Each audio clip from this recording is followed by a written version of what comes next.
Friday, Trump told reporters Iran was finished, Navy gone, Air Force gone, air defenses flattened. But just 72 hours later, on Monday morning, Trump backed down and asked for 5 days of peace. He claimed it was the result of productive conversations. Iran immediately answered, stating there was no dialogue with the United States. The man who said he was obliterating Iran is now asking for a timeout. The country absorbing the bombs is the one saying no. Think about what it takes to make that happen. This is a military that spends close to $1 trillion a year, 13,000 aircraft, 11 nuclear carriers, the most advanced weapon systems ever fielded by any nation. And the country on the other side has been under sanctions for decades. Its defense budget does not touch 2% of what America spends. No stealth bombers, no fifth-generation fighters, no carriers.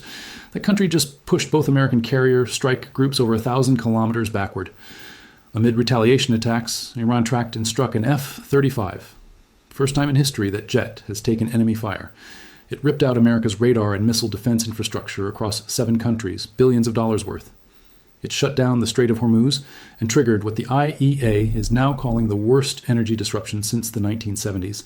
And after 3.5 weeks of relentless bombing, after 1,400 dead and 18,000 wounded, after losing its supreme leader on day 1, Iran is still firing at Israel, at American bases, at Diego Garcia, 4,000 kilometers from its own border, still refusing every offer to talk. Something went wrong with Trump's plan. We need to talk about why he's suddenly desperate to pause the war on Iran. And I'll show you exactly why the next 5 days matter more than the previous 24. Donald Trump is trapped. He cannot escalate without triggering a global economic catastrophe. He cannot withdraw without admitting the campaign failed. And he cannot stay on the current course because the losses are compounding faster than the victories. Look at what happened in just the last 4 days. On Friday evening, he posted on Truth Social that America was considering winding down operations. By Saturday, he reversed and issued a 48-hour ultimatum, threatening to destroy Iran's power plants if the strait was not reopened. By Sunday night, he was reportedly dispatching envoys Steve Witkoff and Jared Kushner for back-channel talks. That deadline expired Monday morning. He did not strike. Instead, he announced the 5-day pause. The Iranian parliament speaker, the very man identified as Trump's alleged negotiating partner, denied any talks had occurred and called it an American attempt to escape the quagmire. 1 hour, Trump declares total victory. The next, he threatens annihilation. The hour after that, he offers a ceasefire. Then he claims negotiations that the other side says never happened. He called NATO allies cowards for not helping open the strait, then asked those same allies for assistance. He told reporters he would never put boots on the ground, then added, "If I were, I certainly would not tell you.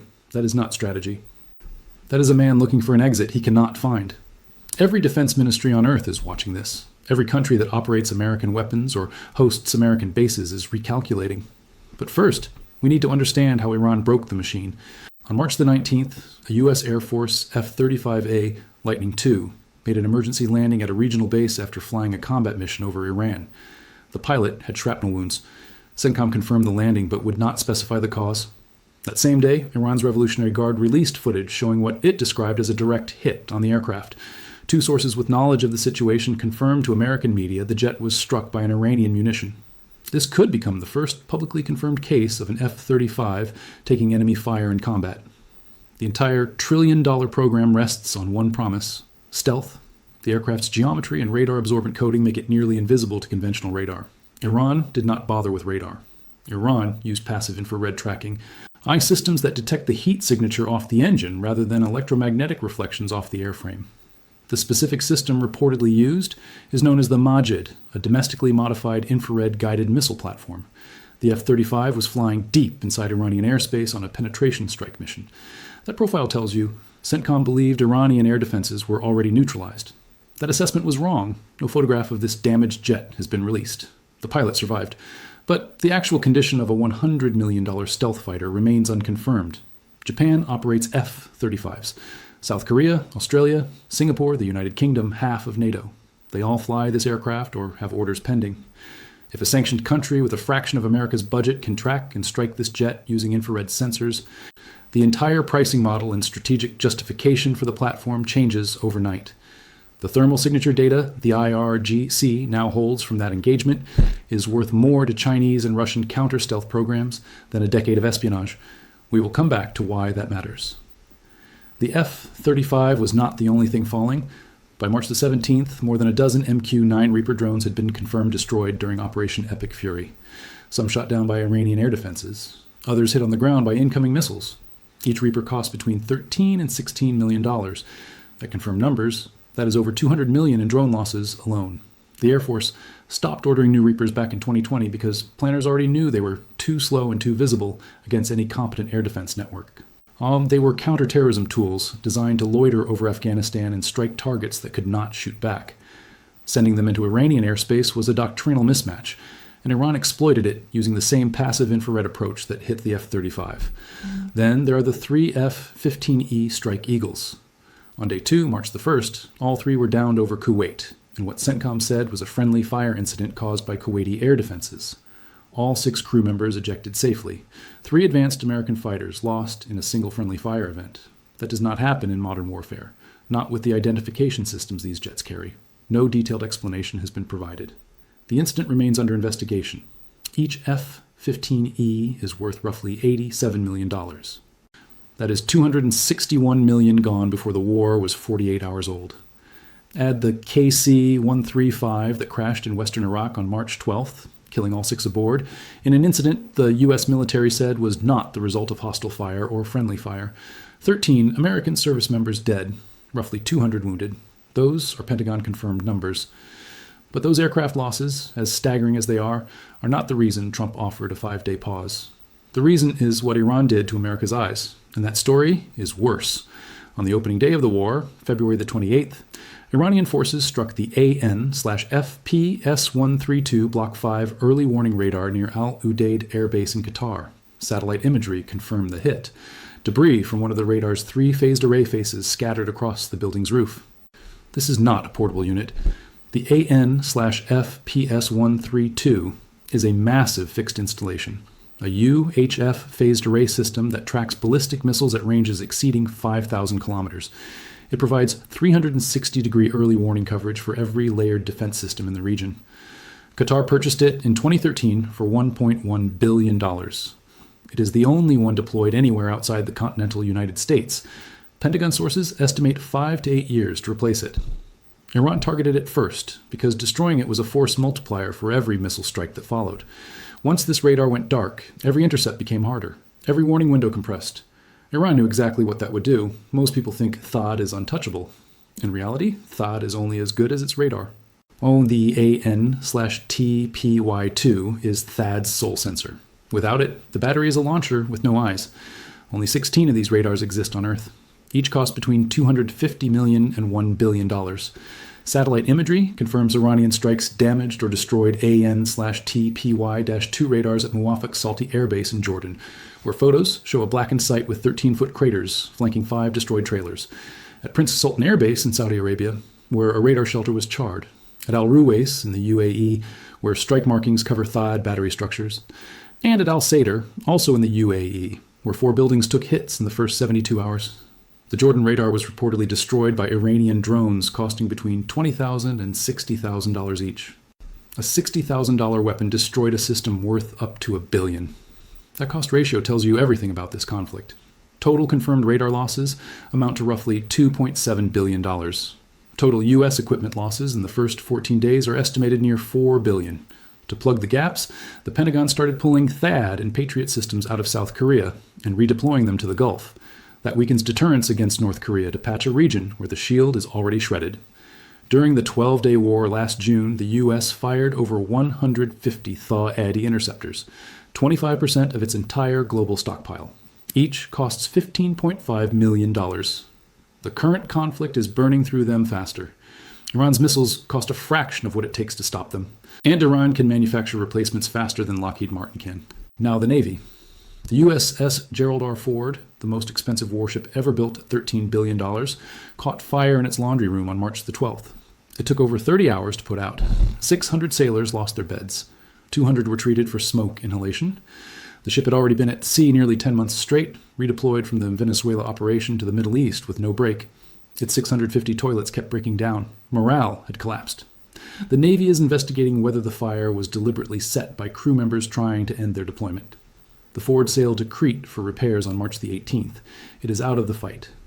Meanwhile, satellite imagery showed the USS Abraham Lincoln had pulled back to roughly 1,100 kilometers from the Iranian coast, up from about 350. The U.S. called it a controlled reallocation. The operational meaning is a retreat. Both carrier strike groups pushed beyond the engagement range of Iranian coastal weapons. China watched that, Russia watched that, and then the Strait of Hormuz. Iran's most devastating weapon costs nothing to deploy.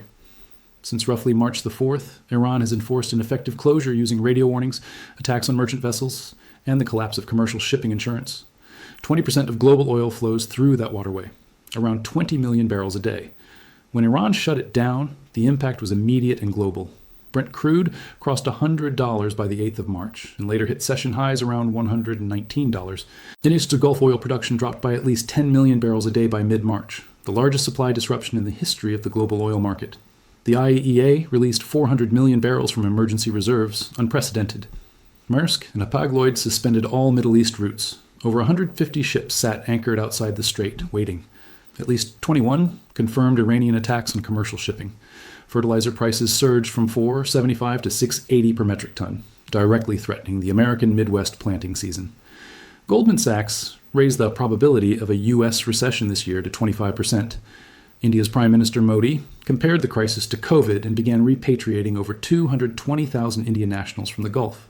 While IEA Chief Fatih Birol said on March the 23rd that 40 energy facilities across 9 countries had been severely damaged and called the crisis worse than the 1973 and 1979 oil shocks combined.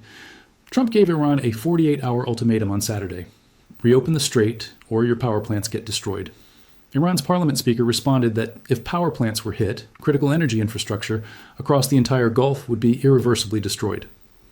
Iran's Defense Council warned that any strike on Iranian coasts or islands would trigger mine laying across Gulf shipping lanes. Iran named Saudi, Emirati, Bahraini, Kuwaiti, and Qatari energy and water systems as retaliatory targets. That was the calculation on Trump's desk Monday morning. Strike Iran's grid and watch Saudi oil terminals and Emirati desalination plants burn. Oil at $200, global recession, or announce a pause and call it diplomacy. He chose the pause. Most people assume the air campaign is working and ground forces are unnecessary.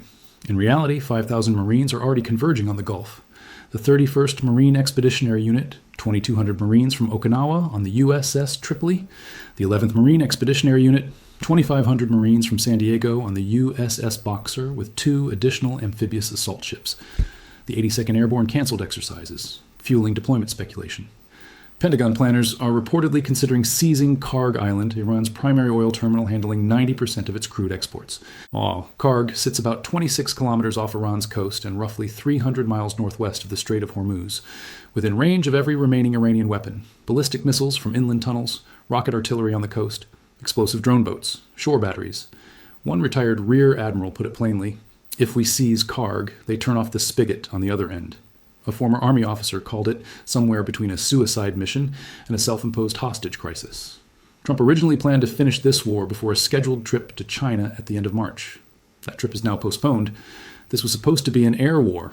The fact that ground options are being discussed at all, 24 days in, tells you the air campaign did not deliver.